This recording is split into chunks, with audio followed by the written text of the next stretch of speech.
Assalamualaikum warahmatullahi wabarakatuh.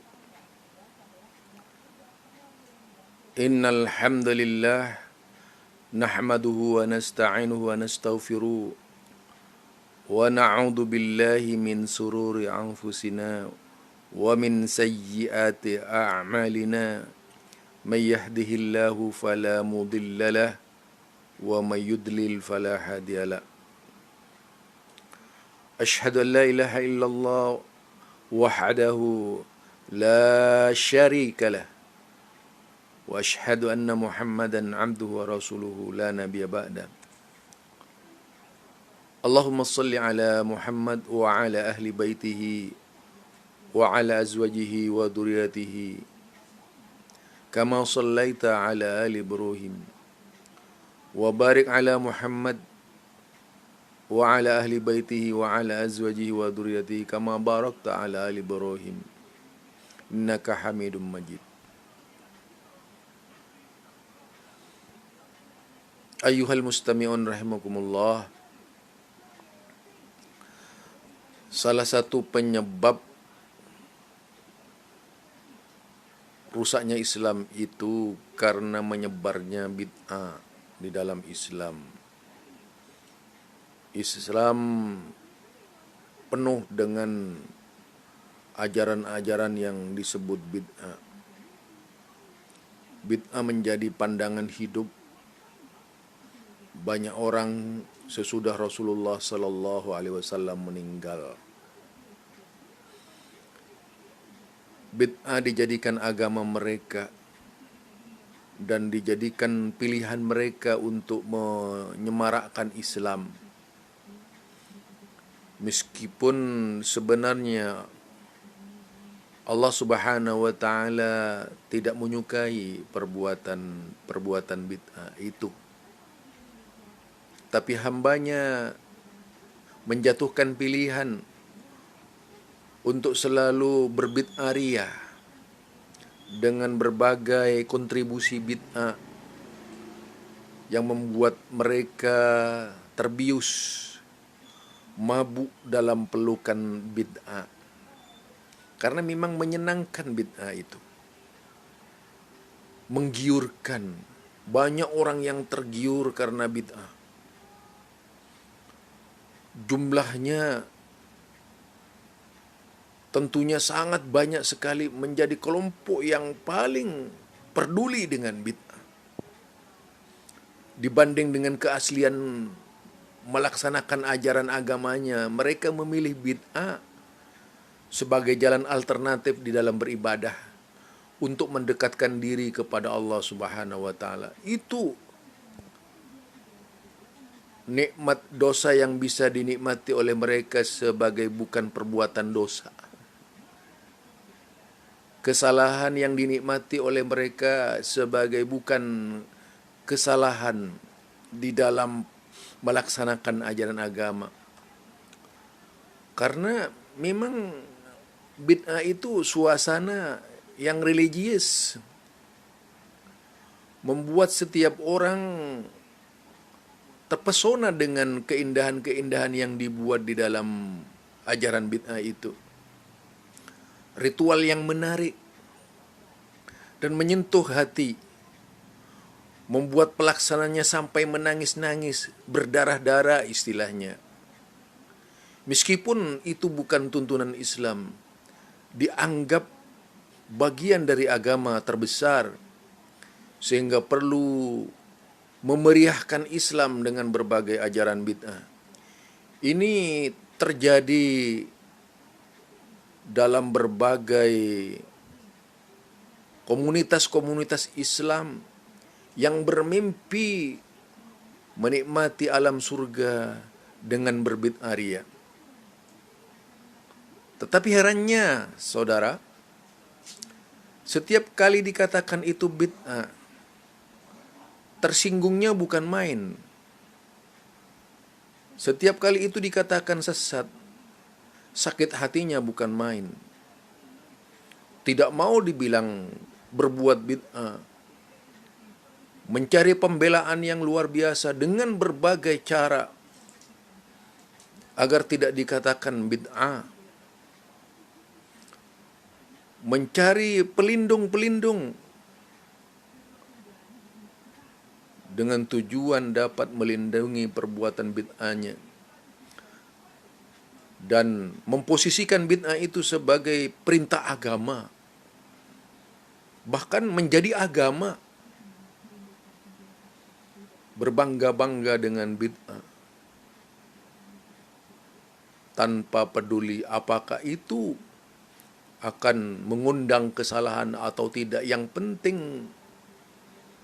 mereka terus-menerus bisa melaksanakan pesta bid'ah tersebut di dalam beragama. Memang menyenangkan bid'ah itu.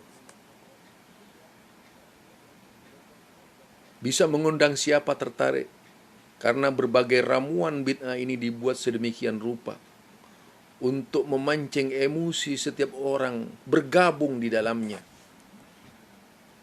untuk memancing simpati setiap orang untuk bersama-sama di dalamnya, untuk memancing rasa cinta, kasih mereka kepada bid'ah itu, dengan cara yang mereka buat, dengan cara yang mereka rumuskan, dengan cara yang mereka gubah.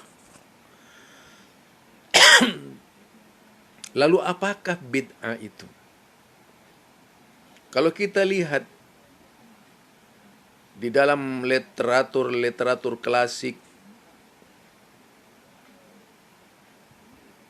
bid'ah secara bahasa itu adalah al-ikhtira'u ala ghairi misalin sabik, yaitu mengada-ngada yang tidak ada contoh sebelumnya. Jadi semuanya itu bid'ah. Alam semesta ini bid'ah, manusia itu bid'ah. Dunia dan seisinya selain Allah adalah bid'ah. Sehingga Allah memiliki sifat namanya al-mubtadi', yaitu yang menciptakan, sebagai penggagas. Semuanya bid'ah. Itu definisi bahasa. Tidak satu pun yang tidak terlepas dari bid'ah menurut bahasa. Yang muhdas itu, yang baru-baru itu semuanya termasuk bid'ah dari sisi bahasa.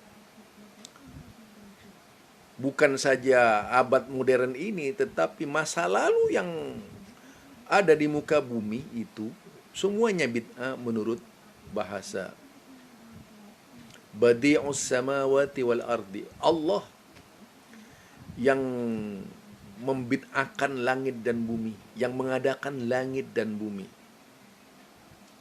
Jadi bid'ah semua ini menurut bahasa. Tentu yang dimaksud menurut bahasa ini sesuatu yang itu memiliki landasan dari sananya. Itu yang mengadakan Allah Subhanahu wa taala. Walaupun itu persoalan kauniyah, itu termasuk kepada bid'ah bahasa. Ini masalah duniawi, masalah yang tidak terkait dengan agama. Tetapi kalau kita melihat di dalam konteks hadis bid'ah secara syar'i, itu dikatakan, yaitu wa kullu ma uhdisa syai'an wa nisbuhu ila ad-din walam yakun lahu aslun minad dini yarji'u ilaihi dalalatun. Itu Ibnu Rajab Al-Hambali di dalam kitabnya menyatakan,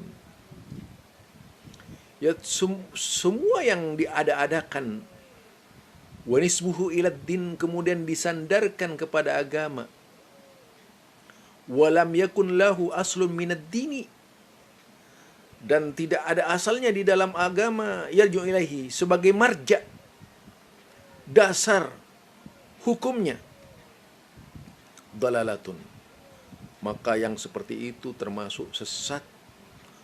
Waddinu bari'um minhu, agama berlepas diri darinya.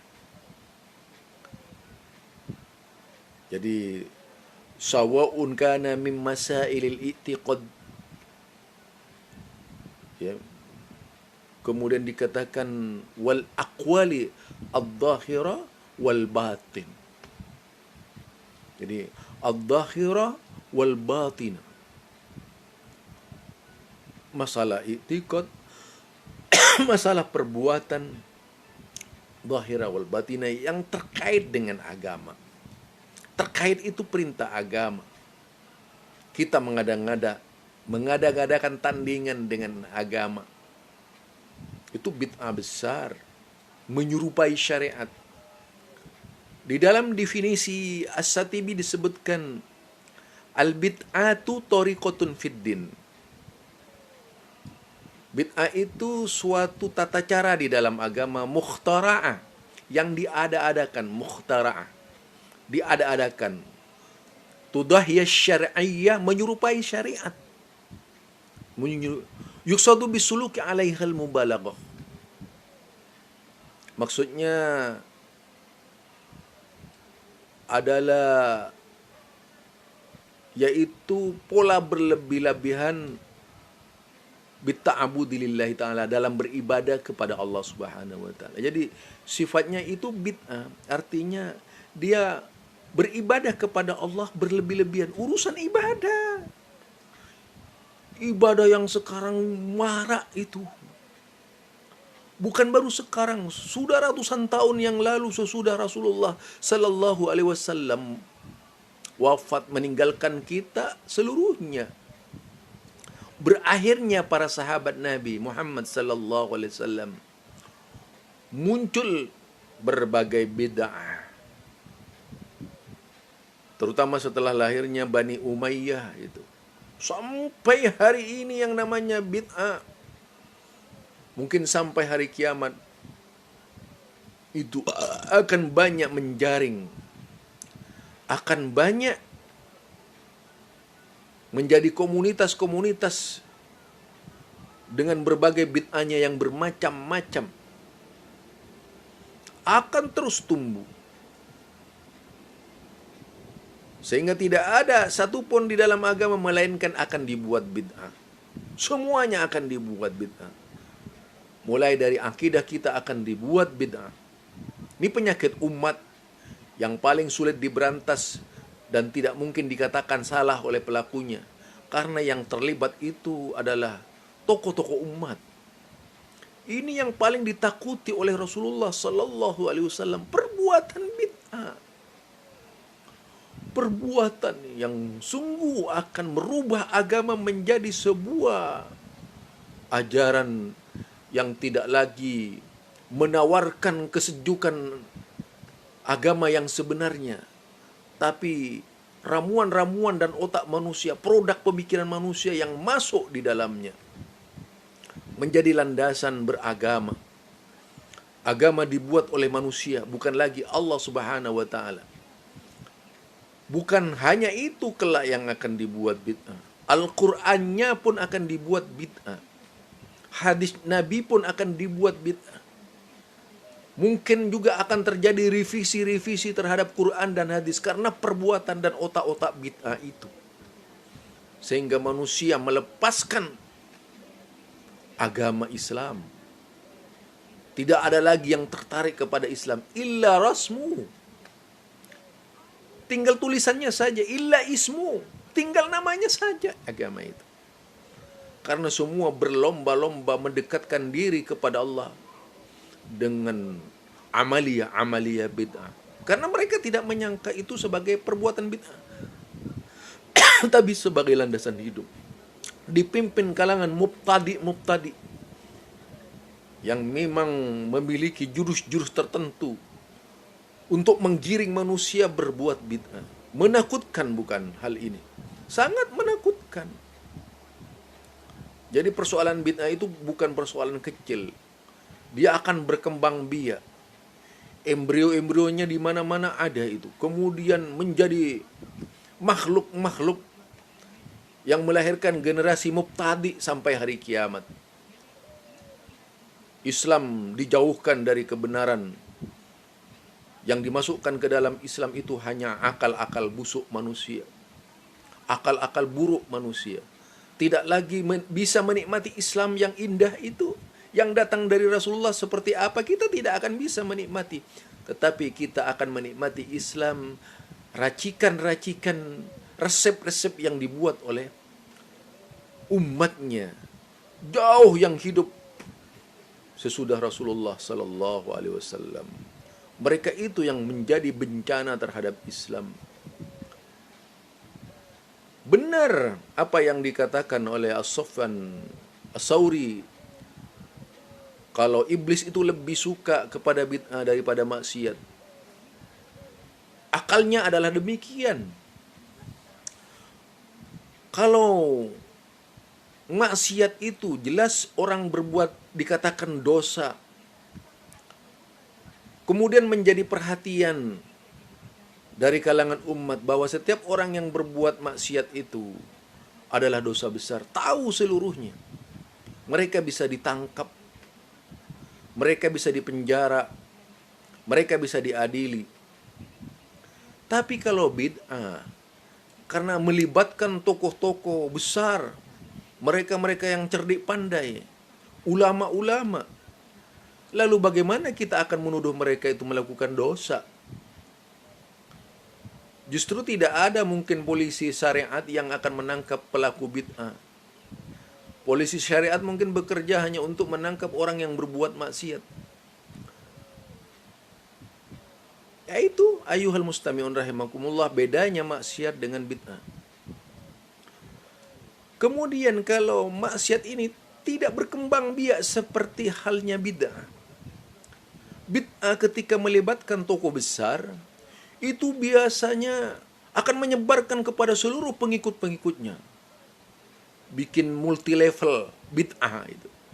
Pengikutnya makin banyak, makin banyak. Maksiat itu bisa di stop, tapi siapa yang mau menyetop bid'ah? Tidak ada. Karena pelaku-pelaku bid'ah rata-rata adalah orang-orang yang tergolong hebat. Sehingga tak seorang pun yang bisa membebaskan agama kita dari bid'ah. Sejak dulu sudah. Belum lagi kalau kita melihat marja-marja yang ada itu. Ada marja yang memang dibuat sebagai landasan berbid'ah ria. Itu oleh tokoh-tokoh besar. Ini tentunya yang menjadi kendala-kendala di dalam usaha kita meluruskan amalia-amalia agama. Kalau dibandingkan dengan maksiat tidak mau mereka. Kenyataannya memang seperti itu. Siapa coba yang akan menangkap pelaku bid'ah? Tidak akan ada yang berani. Karena pelaku bid'ah ini simbolnya agama yang dipakai. Tidak ada orang maksiat itu kemudian simbolnya agama yang dipakai. Maksiat sudah jelas. Maksiat itu perbuatan dosa. Dosa besar. Tapi tidak merebak seperti bid'ah. Bid'ah ini menjadi agama. Semua orang bisa digiring. Itu multi level dosa ya di dalam bid'ah seperti itu. Multi levelnya seperti itu. Makin banyak pengikutnya. Makin disebarkan kemana-mana. Dan tidak merasa. Dia bangga. Jadi ikutan tuh bangga. Jadi panutan bangga berbuat bid'ah itu. Karena tidak pernah menyamakan bid'ah dengan maksiat. Padahal bid'ah ini tanggung jawabnya berat. Allah Subhanahu wa taala bukan saja kemudian memberikan dosa, tapi penyebab-penyebabnya itu semua tokoh-tokohnya yang melibatkan ribuan jutaan orang barangkali itu tentunya juga akan berada di dalam pengadilan Allah Subhanahu wa taala. Ini jadi di situ bid'ah. Bari'um minhu kita itu. Wad-dinu bari'um minhu. Agama berlepas diri dari bid'ah. Coba kalau kita lihat di zaman Rasulullah sallallahu alaihi wasallam. Sedikit saja orang berbuat kesalahan, itu pasti ditegur oleh Rasulullah dan tidak mengulangi lagi. Berbagai macam hal yang terjadi di zaman Rasulullah. Karena memang pada waktu adalah zaman wahyu, semuanya di dalam teropong wahyu. Ada yang diridhai oleh wahyu dan ada yang tidak. Nah, pada saat-saat seperti itu namanya proses wahyu. Tidak bisa disalahkan. Sudah bagian dari wahyu karena masih ada Rasulullah sallallahu alaihi wasallam. Tetapi kalau sekarang kita mencoba-coba mencontoh sebagaimana yang terjadi di zaman Rasulullah sallallahu alaihi wasallam, itu sudah tertutup. Karena apa? Kesempurnaan agama itu sudah ditetapkan oleh Allah Subhanahu wa taala. Jadi agama ini sudah sempurna. Ad-din itu sudah kamil. Sehingga tidak perlu kita mengada-ngada di dalam agama. Sebagaimana yang dikatakan oleh Allah Subhanahu wa taala di dalam Al-Qur'an. Kalau agama itu sudah sempurna, tidak boleh kita sebagai seorang muslim mengada-ngada. Apa yang datang dari agama, mari kita laksanakan dan belajar benar apa sih itu bid'ah. Tidak kemudian menjadi seorang mukallid. Begitu orang-orang besar yang mengatakan hal itu, kita langsung yakin. Begitu seorang imam, karena pakai surban, pakai jubah, yang mengatakan, langsung kita yakin. Ukurannya Islam bukan itu. Jadi ukurannya Islam itu Al-Quran dan As-Sunnah. Itu yang menjadi landasan utama kita, saudara. Pesan Rasulullah sallallahu alaihi wasallam, "Alaikum bisunnati." Wajib bagi kalian berpegang teguh dengan sunnahku. Wa sunnatil khulafa'ir rasidin al-mahdiyyin min ba'di. Dan juga sunnah-sunnah, yaitu jalan-jalan yang ditempuh oleh para khulafa'ur rasidin sesudah Rasulullah sallallahu alaihi wasallam. Itu menjadi landasan utama bagi kita. Man ahdas, kepada semua orang yang ahdas, mengada-ngada. Ahdas itu semua, apa saja orang yang mengada-ngada dalam persoalan amrina, yaitu persoalan Rasulullah. Fi amrina. Itu. Yaitu persoalan apa yang dibawa oleh Rasulullah? Akidah, ibadah. Rasulullah tidak berbicara tentang dunia, tentang pekerjaan manusia, tentang segalanya, tidak. Yang dituntut beragama Islam berdasarkan amrina, urusan Rasulullah sallallahu alaihi wasallam. Urusan Nabi, yang didakwakan Nabi kepada tauhid, kepada ibadah, tidak kepada yang lain-lain. Maksudnya kullun itu sesuaikan dengan amrina, tidak didefinisikan dengan seenaknya. Inilah ayuhal mustami'un rahimakumullah. Jadi kita sebagai seorang mukmin, ayo benar-benar menjaga agar Islam itu bersih dari segala bid'ah. Jangan kemudian kita terjerumus ke dalam bid'ah yang memang membuat orangnya itu senang dan terbius, merasa bangga melakukan bid'ah ria itu. Mereka tidak ada satupun yang sedih ketika melakukan perbuatan bid'ah. Senang, tertawa, gembira, disambut dengan girangnya. Yang tentu saja ini yang tidak disukai oleh Rasulullah sallallahu alaihi wasallam, berbangga-bangga dengan bid'ah. Itulah yang bisa menjadi hancurnya agama Islam. Subhanakallahumma wa bihamdika asyhadu an la ilaha illa anta astaghfiruka wa atubu ilaik. Assalamualaikum warahmatullahi wabarakatuh.